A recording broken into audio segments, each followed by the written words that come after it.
தெரிந்து கொள்ள பிரபாஸ் கதம்பம் சேனலை சப்ஸ்கிரைப் பண்ணி பெல் ஐகானையும் கிளிக் பண்ணிக்கோங்க.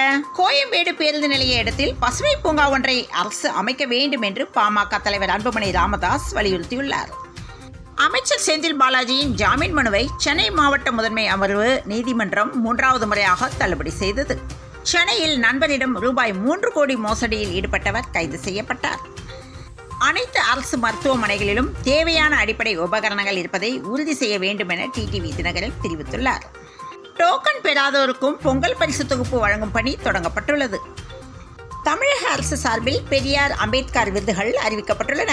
இதேபோன்று தமிழ்மொழி பண்பாட்டு வளர்ச்சிக்கு பணியாற்றிய 7 பேருக்கு விருதுகள் அறிவிக்கப்பட்டுள்ளன. இந்த விருதுகளை முதல்வர் மு க ஸ்டாலின் சனிக்கிழமை வழங்கவிருக்கிறார். சொத்துக்கான வழிகாட்டு மதிப்பீட்டு கட்டணத்தை நீதிமன்றத்தின் உத்தரவுப்படி அரசு செயல்படுத்த வேண்டும் என்று தமாக தலைவர் ஜி.கே. வாசன் வலியுறுத்தியுள்ளார். ஜனவரி 19இல் பேச்சுவார்த்தைக்கு வருமாறு போக்குவரத்து தொழிற்சங்கங்கள் மற்றும் போக்குவரத்து கழகங்களுக்கு தொழிலாளர் நலத்துறை அழைப்பு விடுத்துள்ளது. தமிழக அரசின் தலைமை வழக்கறிஞராக PS ராமன் நியமனம் செய்யப்பட்டுள்ளார். தமிழர் திருநாளான பொங்கல் பண்டிகையை முன்னிட்டு சொந்த ஊருக்கு படையெடுக்கும் மக்களுக்கு கடும் போக்குவரத்து நெரிசல் ஏற்பட்டுள்ளது. தமிழ்நாட்டில் இன்று 11 பேருக்கு கொரோனா தொற்று உறுதி செய்யப்பட்டுள்ளது என மக்கள் நல்வாழ்வுத்துறை தெரிவித்துள்ளது. பல மடங்கு கட்டணம் வசூலிக்கும் வந்தே பாரத் ரயிலில் துர்நாற்றமடிக்கும் உணவு சப்ளை செய்யப்பட்டதாக ரயில்வே பயணி ஒருவர் ஆவேசத்துடன் வீடியோ பதிவிட்டுள்ளார். 2024ஆம் ஆண்டுக்கான திருவள்ளுவர் விருது உள்ளிட்ட விருதுகள் அறிவிக்கப்பட்டுள்ளன. இந்த விருதுகளை முதலமைச்சர் மு க ஸ்டாலின் இன்று வழங்குகிறார்.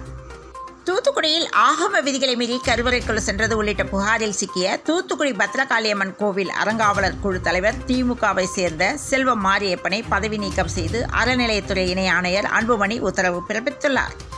அயோத்தியில் ராமர் கோயில் குறித்து நகர் முழுவதும் முக்கிய இடங்களில் 22 இந்திய மற்றும் 6 வெளிநாட்டு மொழிகளில் பெயர் பலகை வைக்கும் பணியில் அயோத்தி மாவட்ட நிர்வாகம் ஈடுபட்டுள்ளது. சென்னை வர்த்தக மையத்தில் ஜனவரி 11, 12ஆம் தேதிகளில் தமிழ்நாடு அரசு நடத்திய அயலக தமிழர் தினம் 2024இன் 2ஆம் நாளில் தலைமை விருந்தினராக உள்துறை சட்ட அமைச்சர் க. சண்முகம் கலந்து கொண்டு உரையாற்றினார். பல்லடம் விழா மேடையில் இடமாறி அமர சொன்னதால் கோபமடைந்த எம்எல்ஏவிடம் சட்டசபை கூடுதல் செயலாளர் மன்னிப்பு கேட்டார்.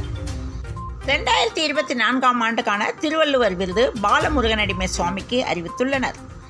விடுதி கண்காணிப்பாளர் உடற்பயிற்சி அலுவலர் பதவிக்கான ஹால் டிக்கெட் வெளியீடு TNPSC தகவலை வெளியிட்டுள்ளது.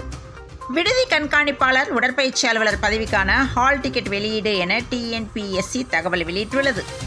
சொத்துக்கான வழிகாட்டி மதிப்பீட்டில் 33% உயர்த்தியது நியாயமில்லை என ஜி.கே. வாசன் தெரிவித்துள்ளார். ஜனவரி 15ஆம் தேதி பொங்கல் விடுமுறை நாளில் கணினி முன்பதிவு மையங்கள் பிற்பகல் 2 மணி வரை மட்டுமே இயங்கும் என தெற்கு ரயில்வே அறிவித்துள்ளது. சட்டவிரோத பண பரிமாற்ற தடை சட்ட வழக்கில் கைது செய்யப்பட்ட அமைச்சர் செந்தில் பாலாஜிக்கு வழக்கு 3வது முறையாக ஜாமீன் தள்ளுபடி செய்யப்பட்டுள்ளது. அவனியாபுரம், பாலமேடு, அலங்காநல்லூர் ஜல்லிக்கட்டுகளில் ஒரே உரிமையாளர் காளைகளை அவிழ்க்க தடை கோரிய மனுதாரர் கோரிக்கை குறித்து மாவட்ட ஆட்சியர் பரிசீலனை செய்ய ஐகோர்ட் கிளை உத்தரவிட்டார். சமூக நீதிக்காக பாடுபடுபவர்களை சிறப்பு செய்வதற்காக சமூக நீதிக்கான தந்தை பெரியார் விருது 1995ஆம் ஆண்டு முதல் தமிழ்நாடு அரசு வழங்கி வருகிறது. தமிழ்நாடு அரசின் 2023ஆம் ஆண்டுக்கான விருதுகளை முதலமைச்சர் மு க ஸ்டாலின் அறிவித்தார். புதிய மின்னணு குடும்ப அட்டைகளை உடனே வழங்க வேண்டும் என அன்புமணி ராமதாஸ் வலியுறுத்தியுள்ளார். இந்தியாவின் மிக முக்கியமான நகரமான சென்னை நம் கண்முன்னே அழிகிறது என தமிழக பாஜக தலைவர் அண்ணாமலை தெரிவித்துள்ளார்.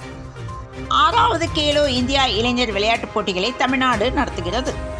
பிரேசில் உலக காது கேளாதோர் விளையாட்டுப் போட்டிக்கு நிதியுதவி அளித்த தமிழ்நாடு அரசுக்கு ஐகோர்ட் நீதிபதி பாராட்டு தெரிவித்துள்ளார்.